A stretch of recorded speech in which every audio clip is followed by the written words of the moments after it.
I was first notified, I was in Utah, and the doctor on the phone told me that as far as he was concerned, there was practically no chance at all. For everyone in the car was killed but her. He was America's favorite father figure on screen, but behind the scenes, the truth was far more complicated. Michael Landon was fiercely devoted to his family, but even the strongest fathers can carry silent regrets. For decades, fans whispered their suspicions until now. His daughter finally confirmed what we all believed deep down. He was always the hero on screen, but in real life, he hid his pain, even as his body screamed for help. Behind the fame, there was still so much more to Michael Landon. His roles touched millions, but his real life was even more dramatic than any script. Michael Landon didn't just fight cancer, he fought his own denial. And in the end, that battle may have cost him everything. Join us as we unravel Landon's revelation about her father. Leslie's confirmation. In April 1991, Landon started experiencing a severe headache while he was on a skiing trip in Utah. Just 3 days later, he was diagnosed with pancreatic cancer, which had begun to impact the tissues and blood vessels surrounding his pancreas. The cancer was deemed inoperable and terminal. Landon mentioned that he believed his smoking and drinking habits had led to his pancreatic cancer, and he had attempted to quit smoking after his co-star Victor French passed away from lung cancer. He made an appearance on The Tonight Show starring Johnny Carson to discuss his cancer diagnosis and criticize the tabloid media for their sensational headlines and false stories, including the rumor that he and his wife were trying to have another child. During his time on the show, Landon vowed to fight the illness and requested his fans to pray for him. 12 days after his show appearance, he had successful surgery to remove a life-threatening blood clot in his left leg. In June, he was featured on the cover of Life after giving the magazine an exclusive private interview about his life, family, and his battle to survive. His daughter, Leslie Landon Matthews, remembered that he definitely revealed his vulnerable side when he announced this illness, but he aimed to remain as hopeful as possible about beating it. What probably surprised them the most was how quickly they witnessed his health decline. She noted that severe stomach pain led to his diagnosis, but there might have been earlier warning signs. When her dad felt unwell, he often ignored it, hoping it would just go away. She also mentioned that he was always busy writing, directing, and producing. He was a man who worked hard, burning the candle at both ends. She believes that his own health was often neglected. This experience taught her and her siblings to prioritize their own well-being. A few weeks earlier, her brother, director Chris Landon, went for a routine checkup in LA and discovered that his liver enzymes were elevated. Just before heading to New Orleans to film a movie, his doctor advised him to get a scan if he had the opportunity. Leslie said he made time for the scan and found out he had a 2.5 centimeters tumor on his kidney. Fortunately, the cancerous tumor was removed, and he didn't require chemotherapy. He returned to working on his film. She used this example to highlight the importance of being proactive, prioritizing health, and making time for early detection. She stated that because they understood how their father handled his health, they chose to do the opposite. When something feels off, they investigate it. She further explained that knowledge is power, and it enables people to make informed decisions about their health when they understand what they are facing. Fear often holds people back. Leslie mentioned that her father's mood was good right up until the end. He really believed he had lived an incredible life, fighting as hard as he could.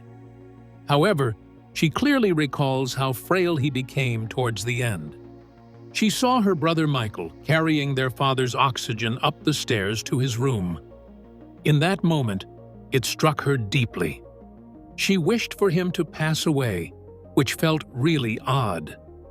She also remembered turning to her husband and crying on his shoulder because she realized her father no longer wanted to live. He had turned into a mere shadow of his former self, and all that remained was his suffering. His daughter may have confirmed what was feared, but others believe the true cause runs deeper. And it all points to a toxic secret buried in the soil where he worked. Let's find out more. Radiation exposure, alleged cause of Landon's cancer. At just 54 years old, Landon passed away on the 1st of July, 1991, due to pancreatic cancer, only a few months after being diagnosed. The Reels channel aired an episode of Autopsy that focused on Landon, exploring how close the little house on the Prairie set was to the Santa Susana Field Laboratory, which experienced a partial meltdown of a nuclear reactor back in 1959, as stated by the California Department of Toxic Substances Control. In an exclusive sneak peek, a narrator mentioned that for 9 years, Little House on the Prairie was filmed a mere 15 miles from the Santa Susana Nuclear Laboratory.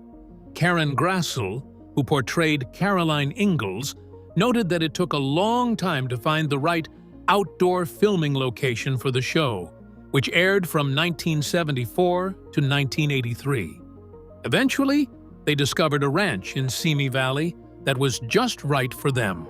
However, when many local residents began to develop cancer, scientists found out that the Santa Susana lab had been the site of the worst radioactive disaster in U.S. history, leading to a cancer epidemic due to years of contamination, the narrator explains in the clip. Over the years, around 10 low-power nuclear reactors were in operation at SSFL, along with several critical facilities, a sodium burn pit, where sodium-coated items were incinerated in an open area, a facility for making plutonium fuel, a facility for creating uranium carbide fuel, and what was believed to be the largest hot lab facility in the U.S. at that time. A hot lab is a place designed for the remote handling or machining of radioactive materials. Irradiated nuclear fuel from various Atomic Energy Commission, AE, and Department of Energy, DOE, sites across the nation was sent to SSFL for decladding and analysis. The hot lab faced multiple incidents of fires involving radioactive substances. For instance, in 1957, a fire in the hot cell got out of control and massive contamination occurred. At least 4 out of the 10 nuclear reactors had accidents. The AE6 reactor had a fission gas release in March 1959. In July 1959, the SRE had a power surge and partial meltdown that released 28 curies of radioactive noble gases. The DOE reported that this release led to a maximum off-site exposure of 0.099 millirem and an exposure of 0.018 millirem for the closest residential building, which is well within today's safety limits. A radioactive fire took place in 1971, involving combustible primary reactor coolant, NAC, that was contaminated with mixed fission products.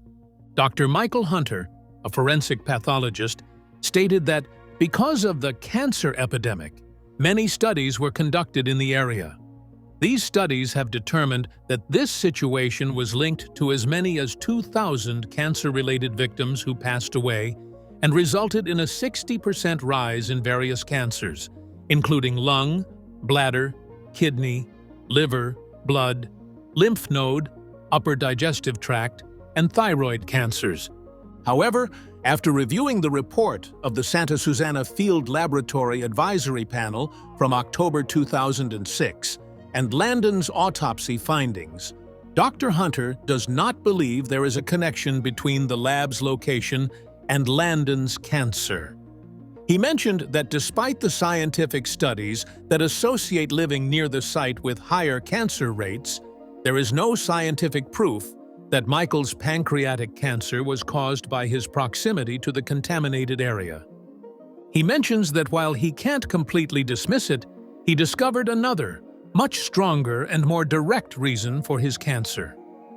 Years after Landon's passing, on March 27, 1992, the California Department of Health Services, CDHS, published a report that looked into the cancer rates among people in Los Angeles and Ventura counties, as stated on the government website. The report indicated that residents living close to the SSFL did not have a higher risk of developing cancers linked to radiation exposure. The website explained that cancers were categorized into 3 groups: very radiosensitive, thyroid, bone and joints, all types of leukemia except chronic lymphocytic leukemia, moderately radiosensitive, breast, lung, and bronchus, and possibly radiosensitive, esophagus, stomach, liver, brain, and other nervous system, urinary bladder, other urinary system, salivary gland and parathyroid, and multiple myeloma. Furthermore, the analyses revealed that individuals living near the SSFL were not at an increased risk for cancers related to radiation exposure.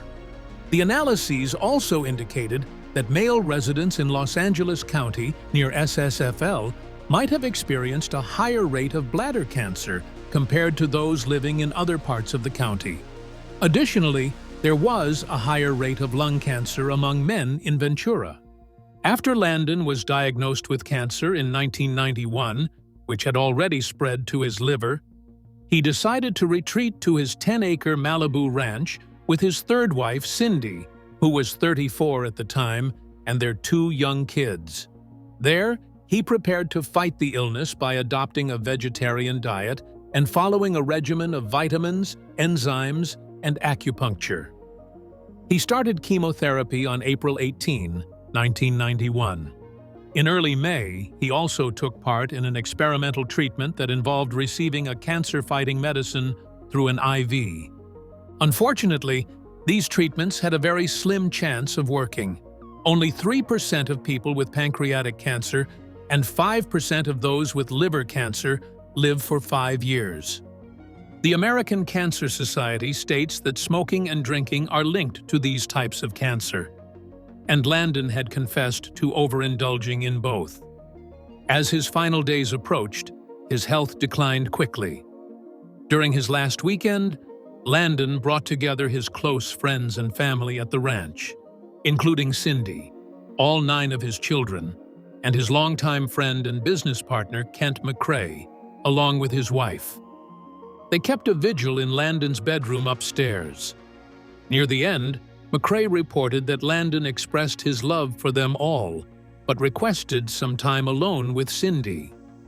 She was the only one by his side when he passed away at around 1:20 p.m. on Monday, 1st of July, 1991. The following day, Landon's body was cremated. Whatever the truth behind his illness was, it never overshadowed what he gave to television. Let's look back at the legacy he built, one iconic role at a time. Michael Landon's rise to fame. Landon made his first major appearance in the TV show Telephone Time, playing the title role in the episode The Mystery of Caspar Hauser in 1956. He then went on to take on other roles, including parts in movies. In 1959, when he was just 22 years old, Landon landed his first leading role on TV as Little Joe Cartwright in Bonanza, which was one of the earliest TV shows to be aired in color. The cast also included Lorne Greene, Pernell Roberts, and Dan Blocker. During the 6th season of Bonanza, the show reached the top of the Nielsen ratings and held the #1 spot for 3 years. Landon received more fan mail than any other actor in the cast. He worked out a deal with executive producer David Dortort and NBC to write and direct some episodes. In 1962, he penned his first script, and by 1968, he directed his first episode. In 1993, TV Guide recognized Little Joe's 2-hour wedding episode from September 1972 titled Forever, as one of the most unforgettable specials in TV history. This script also featured Little Joe's brother, Hoss, who was originally supposed to be the groom before Dan Blocker's passing. As the final season progressed, the ratings started to drop, leading NBC to cancel Bonanza in November 1972. The series concluded with its last episode airing on January 16, 1973. Landon, along with Lorne Greene and Victor Sen-Yung, was part of all 14 seasons of the show. He remained loyal to many of his Bonanza colleagues, including producer Kent McCrae, director William F. Claxton, and composer David Rose, who continued to work with him on projects like Little House on the Prairie and Highway to Heaven. The year after Bonanza was canceled, Landon starred as Charles Ingalls in the pilot of what turned into another hit TV show, Little House on the Prairie, also for NBC. This series was based on a book from 1935 by Laura Ingalls Wilder. Landon took on the roles of executive producer, writer, and director for Little House. The show received nominations for several Emmy and Golden Globe Awards. After 8 seasons, NBC revamped Little House in 1982 as Little House: A New Beginning, which centered on the Wilder family and the Walnut Grove community.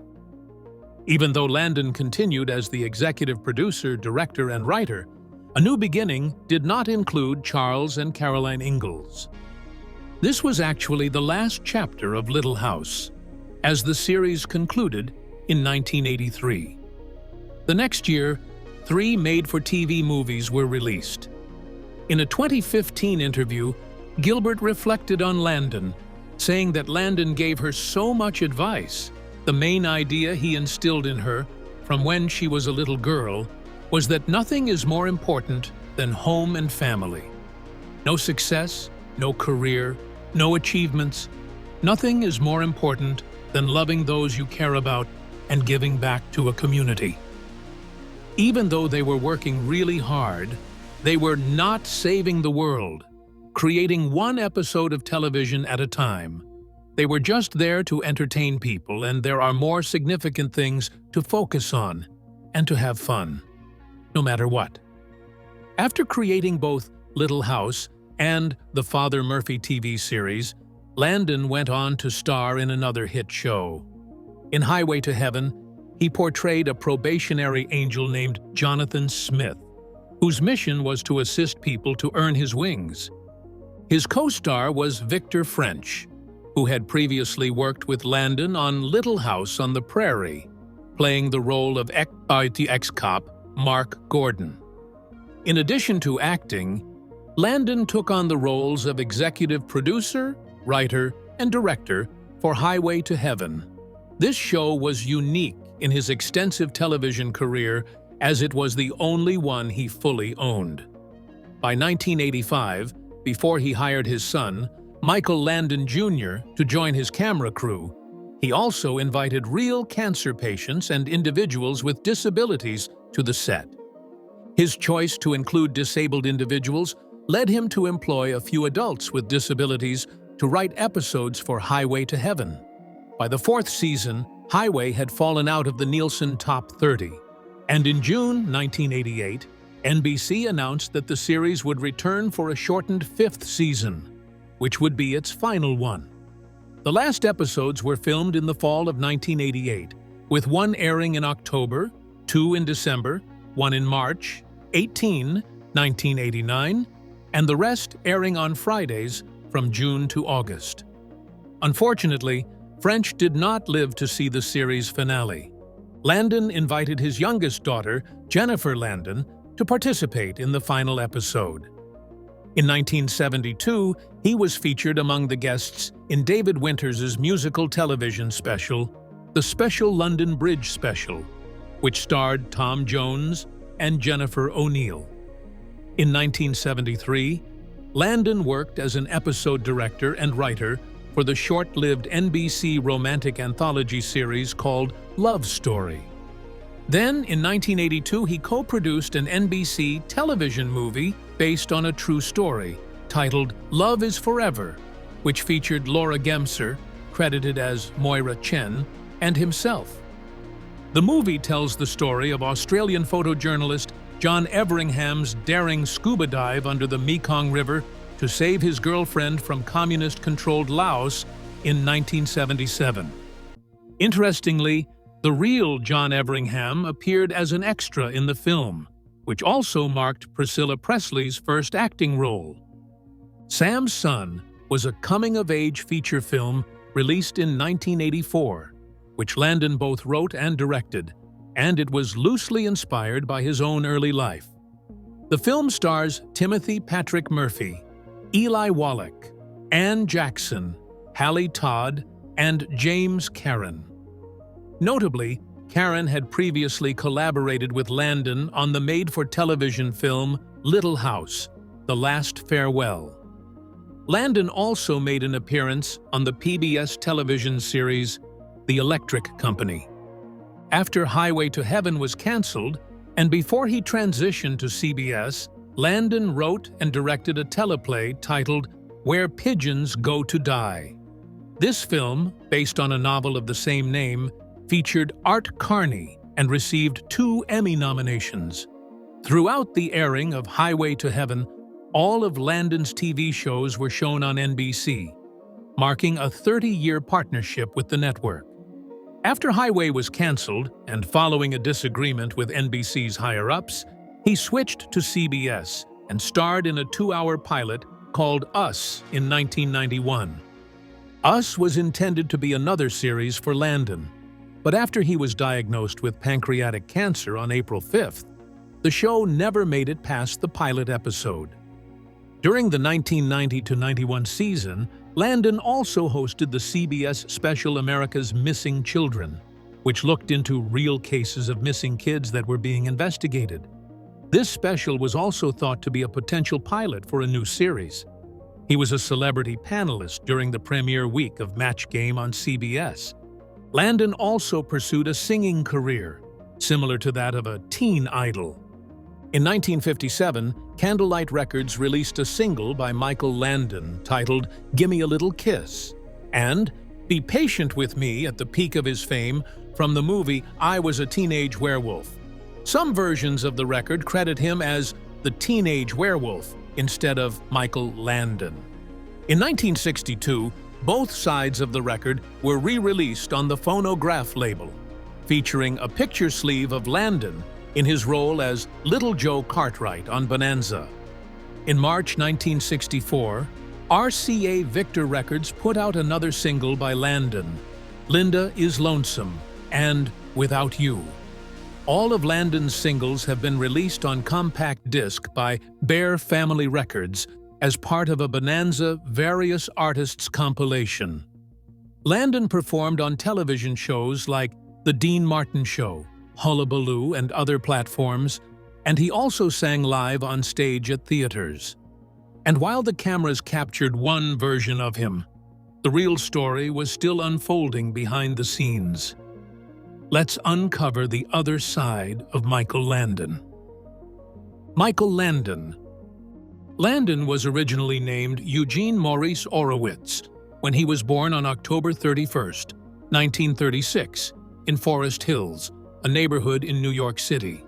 His parents were Kathleen Peggy, née O'Neill, a dancer and comedian, and Eli Maurice Orowitz. His father was Jewish, while his mother practiced Roman Catholicism. Eugene was the second child in the Orowitz family. Their first child, a daughter named Evelyn, was born 3 years earlier in 1933. In 1941, when Eugene was just 4 years old, his family relocated to Collingswood, New Jersey. He had his bar mitzvah at Temple Beth Shalom in Cherry Hill.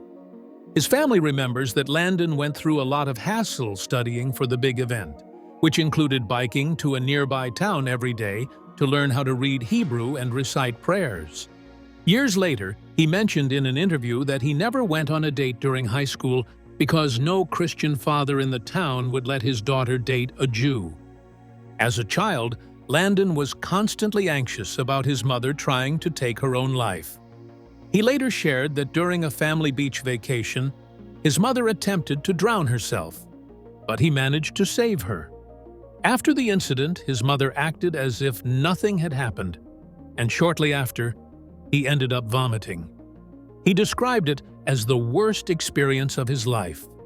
The stress from his mother's self-harm attempts led Landon to struggle with bedwetting during his childhood, a fact mentioned in the unauthorized biography, Michael Landon. His mother would hang his wet sheets outside his window for everyone to see.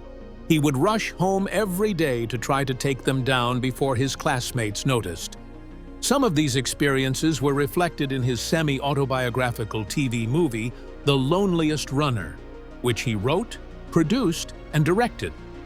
Landon went to Collingswood High School and was a top javelin thrower, achieving a throw of 193 feet 4 in 1954, which was the longest throw by a high school student in the United States that year. This accomplishment got him an athletic scholarship to the University of Southern California. But he later injured his shoulder ligaments, which ended his college athletic career and his time as a student. Now living in Los Angeles, Landon thought about pursuing a career in show business and worked as an attendant at a gas station located across from the Warner Brothers studios in Burbank, California. He was eventually discovered by Bob Raisin, a local talent agent. Following his suggestion, Landon changed his name, picking a new one from a telephone directory. Landon was married 3 times and had 9 children, 3 of whom were adopted. Landon's first wife, Dodie Levy Fraser, was born around 1930 and had been married once before she met Michael Landon. When they tied the knot in 1956, he adopted Dodie's son, Mark, who was born in 1948. The couple later adopted another son named Josh. However, Levy Fraser and Landon divorced after 6 years of marriage in 1962. She remarried in 1975 to Dr. Peter Lake and sadly passed away in 1994. Marjorie Lynn Noe, known as Lynn, was born in 1933 and worked as a background actress, taking on small roles as an extra in films like the 1956 classic Around the World in 80 Days. Lynn and Landon met while she was working as an extra on the set of Bonanza. Their daughter, Cheryl Landon Wilson, shared in her memoir that according to what she had heard from both her parents, it was love at first sight. When their eyes met, her father felt that he had to have her, believing she was meant to be his partner. Noe had been married twice before meeting Landon and had 1 child, Cheryl, whom Landon adopted.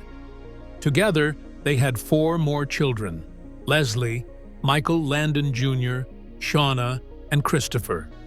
Their marriage lasted almost 20 years, and they frequently appeared together in public, including on talk shows and in a series of Kodak TV ads during the 70s that featured their kids as well. They divorced after Landon started an affair with his 3rd wife, Cindy Clerico, while filming Little House on the Prairie.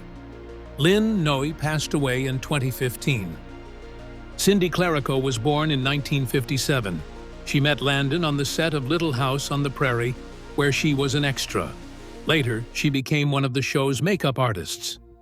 After Landon divorced Noe, he married Clerico in a small ceremony on Valentine's Day in 1983, while she was expecting their first child. They had 2 children together, Sean and Jennifer, who starred in Yellowstone. Landon and Cindy were still married at the time of his passing. In February 1959, Landon's father passed away due to a heart attack. In 1973, his oldest daughter, Cheryl, along with 3 others, was part of a serious car accident just outside Tucson, Arizona, while she was studying at the University of Arizona. She was the only one who survived. Cheryl was taken to the hospital with severe injuries and was in a coma for several days. Landon's mother, Peggy, passed away in March 1981. In an interview with the Associated Press, Landon stated that he believed in God, he believed in family, he believed in truth between people. He believed in the power of love. He believed that people really are created in God's image, that there is God in everyone. A profile in People from 1985 described him as a conservative who had a close relationship with Ronald Reagan. In a 1991 interview, he spoke out against political polarization and political correctness in America. In 1990, he backed a pro-environmental proposition in California. A community building at Malibu's Bluffs Park was named the Michael Landon Center after the actor passed. Landon's son, Michael Jr., created a memorial special titled Michael Landon, Memories with Laughter and Love, which featured the actor's family, friends, and co-stars. Bonanza co-star David Canary mentioned that one word to describe Landon was fearless when it came to dealing with network executives. Melissa Gilbert, who portrayed his daughter on Little House, expressed that the actor made her feel incredibly safe and described him as paternal. The special often highlighted Landon's quirky sense of humor, which included having toads jump from his mouth and dressing up as a superhero to go to a pizza place. In 1991, during Landon's last appearance on The Tonight Show, Johnny Carson shared a story about how the actor took him back to a restaurant they had visited before. Carson thought he had accidentally run over the owner's cat in the parking lot during their first trip there. When they sat down to eat the second time, Carson found out that Landon had helped make a fake menu filled with dinner items that had cat-related puns. A made-for-TV movie titled Michael Landon, The Father I Knew, which was co-written and directed by his son Michael Jr., aired on CBS in May 1999. John Schneider played the lead role of Michael Landon, with Cheryl Ladd portraying Lynn No and Joel Bertie as Michael Landon Jr. The biopic explored, from Michael Jr.'s perspective, the emotional struggles he faced during his parents' divorce and his father's untimely passing. The film covered events from the 1960s to the early 1990s. A plaque and a small playground known as the Little Treehouse on the Prairie were set up in Knight Park, a central park in Landon's hometown of Collingswood. In 2011, the borough removed the plaque from the park and later gave it to a local newspaper through an anonymous source. According to the Collingswood NJ website, the plaque was taken down during a fall cleanup, with intentions to place it in a safer spot. The plaque was put back next to a bench in a safer area the following summer. In 2021, Karen Grassel, who co-starred with Landon on Little House, released her memoir, Bright Lights, Prairie Dust, Reflections on Life, Loss, and Love by House's Ma. In her book, Grassley discussed the difficult relationship she had with Landon, mentioning the hurtful comments he made about her while they were filming Little House, often in front of other cast and crew members. Grassel later patched things up with Landon before he passed away. During a stay in 1962, while he was the main act at the local county fair in Neligh, Nebraska, Landon reportedly caused damage to a motel room wall. The room, which is now known as the Michael Landon Suite, has mostly stayed the same, and a plaque next to the hole remembers the event. If you enjoyed this video, like and subscribe, and also click the next video shown on your screen.